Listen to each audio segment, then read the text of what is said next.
तो अस्सलाम दोस्तों, जय हिंद, नमस्ते, सत श्री अकाल। तो कैसे हो दोस्तों।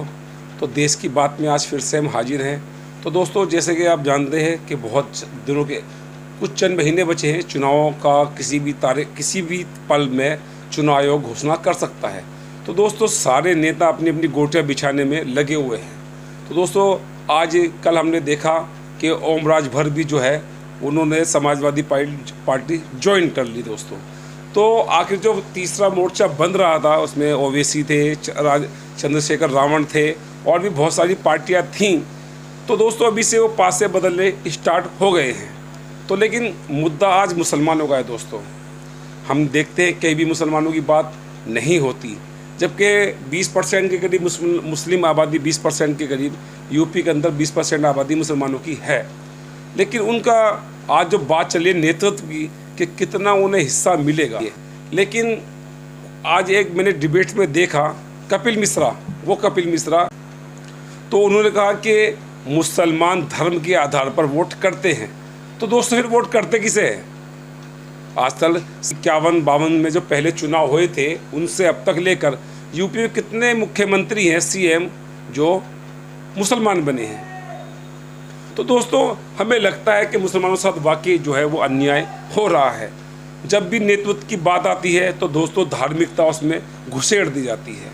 आज तक जितने भी सीएम बने वो चाहे कांग्रेस के रहे हों, समाजवादी पार्टी के रहे हों, बहुजन समाज पार्टी की मायावती जी रही हों, और भी इस वक्त जो मौजूदा सरकार बीजेपी है। तो दोस्तों, फिर आखिर इन मुसलमानों का होगा क्या? कौन असल सारी पार्टी जो है वो चाहे कांग्रेस हो, समाजवादी पार्टी हो, चाहे बसपा हो, हर किसी को मुसलमान वोट चाहिए। लेकिन बात जब उनके हिस्सेदारी की होती है, मुसलमान की हिस्सेदारी की, तो दोस्तों सभी नदारत दिखते हैं।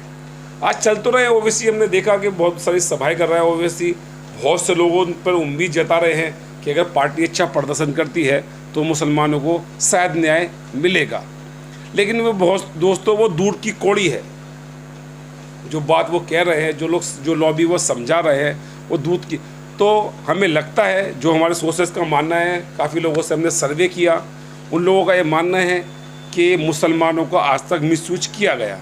यानी हर पार्टियों ने बहला फुसला कर मुस्लिम वोट तो लिया, लेकिन उनके हक की बात कभी नहीं करी।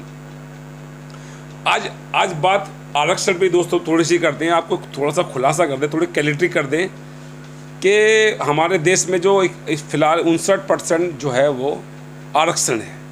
लेकिन एक खूबसूरती देखिए दोस्तों, खूबसूरती ये कि आरक्षण धर्म के आधार पर नहीं मिलता। यानी कि सन 47 में जब हमारा देश आज़ाद हुआ तो आरक्षण की जब बात चली तो अम्बेडकर भी थे और भी थे। वो ये कहा गया कि जो दबे कुचले लोग हैं, जो मुख्य धारा से बाहर थे, जिन पे समांतर अत्याचार हुआ, तो उन लोगों के लिए ये कहा गया था कि जाति के आधार पर नहीं, कैटेगरी के आधार पर उन्हें आरक्षण दिया जाएगा। तो दोस्तों, अगर बात करते हैं दलित की, तो आज 71 के करीब सांसद, लोकसभा में 71 सांसद जो है वो दलित हैं। हर जगह पे उन्हें आरक्षण मिलता है। जैसे हम कहते हैं एसी सीट होती है तो रिजर्वेशन उनको मिलता है। तो जैसे हमने देखा कि उन्हें आरक्षण मिलता है, और फिलहाल लोकसभा के अंदर 71 सांसद जो है वो दलित समाज से आते हैं।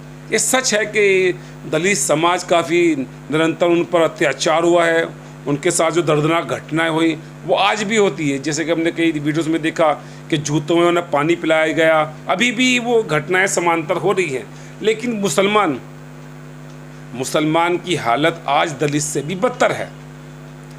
मुसलमान की हालत, न वो पिछड़े हुए हैं, न वो शिक्षित हैं, न वो सरकारी अगर नौकरी की बात कर दी जाए तो उन्होंने महज 2 से 3% ही मुस्लिम जो है वो सरकारी नौकरी में है। जैसे हम निरंतर देखते हैं मुसलमानों की मॉब लिंचिंग की जाती है, पहलू खान से लेके, और बहुत सारे ऐसे केसेस हैं जिनमें दोस्तों गाय के नाम पर और भी बहुत सारे मुद्दे हैं। उसको जैसे कि हम सहारनपुर के पास एक मुद्दा देखा कि एक बेचारा रेहड़ी चलाने वाला को जय श्री राम के नारे को लेकर मारा गया। तो दोस्तों, अगर भारत सरकार यानी कि वो संस्थाएं अगर वो चाहती हैं कि इस देश में राम राज्य हो तो हम उसका स्वागत करते हैं, उस राम राज्य का हम स्वागत करते हैं। लेकिन राम राज्य कौन सा?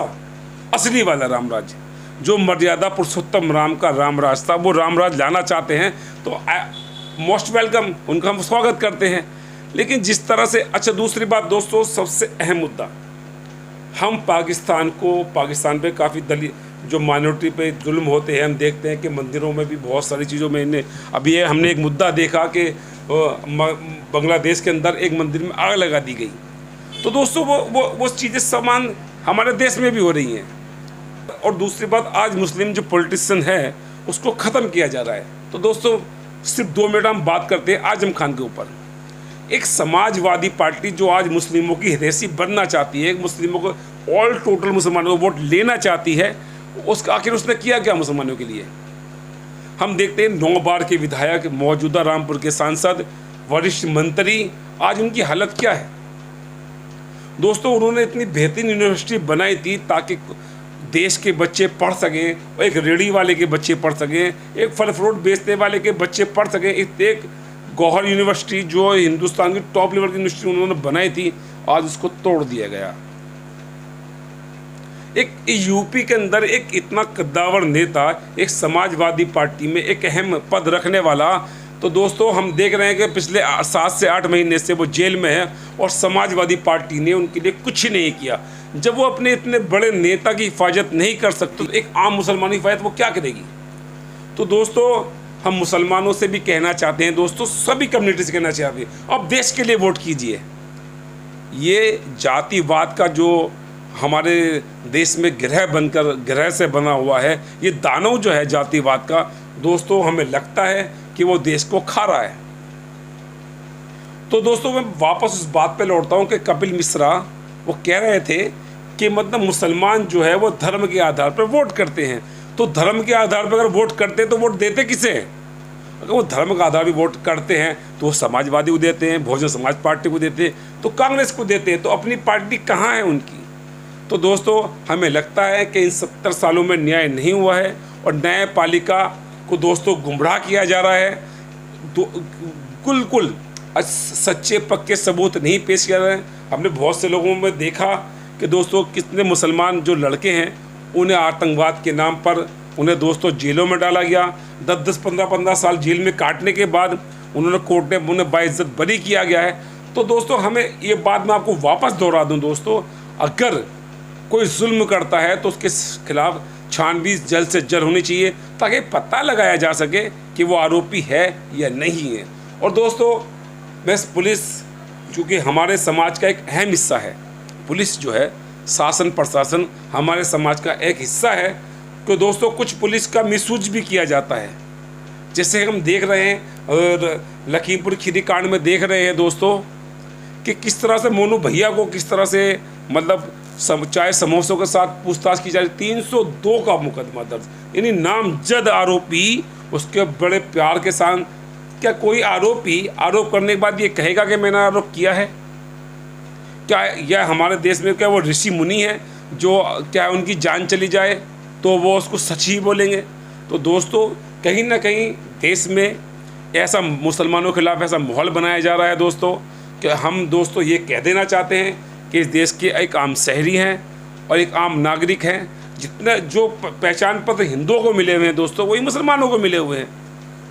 जो वोट का महत्व एक हिंदू का है, तो दोस्तों सारी पार्टियां यानी कि दलित नाराज़ नहीं हो जाए, ब्राह्मण नाराज़ नहीं हो जाए, लेकिन एक ऐसा भी एक फ़िरका है, ऐसा भी एक चीज़ है जिसको दोस्तों किसी को नहीं पड़ी, बस आओ और हमें वोट दे दो दोस्तों।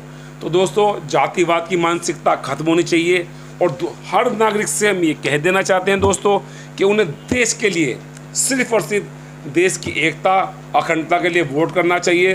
तो दोस्तों आपने सबको परखा है, तो यूपी में बहुत जल्दी चुनाव आने वाले हैं, तो सोच समझ के आपको वोट करना है, कौन अच्छा है कौन बुरा है। और हमें लगता है कि मुसलमान साथ भी न्याय होना चाहिए। इसी के साथ DNS 24 इंडिया से मैं आपका दोस्त नौशाद अंसारी, जय हिंद।